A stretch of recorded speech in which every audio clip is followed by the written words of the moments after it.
And then the other thing I was kind of circling around on was, if you're worried about NEAT, tracking your steps can be helpful because people's step counts can spontaneously decrease when they're on a fat loss diet. They don't even realize it. So, and that, again, not a complete measure of NEAT, but what we've had some clients do with our team bioline coaches is they'll say, okay, you're at 8,000 steps right now. We're not going to add any purposeful cardio, but whatever you need to do to maintain that 8,000 steps, do that. And sometimes they have to add, 15, 20, 30 minutes of cardio because their spontaneous activity that they're not even aware of goes down. That's a really excellent point.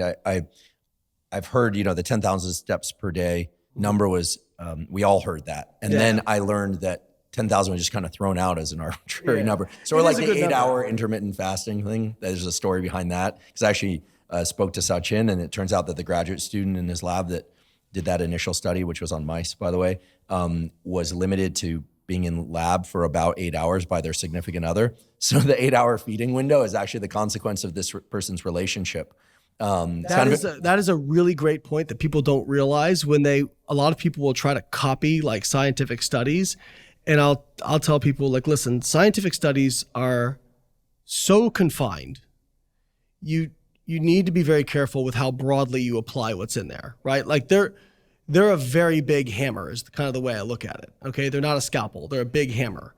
And I think a lot of times in terms of coaching, scientific studies will tell you what not to do rather than what to do, right? But getting back to your question about like exercise, appetite.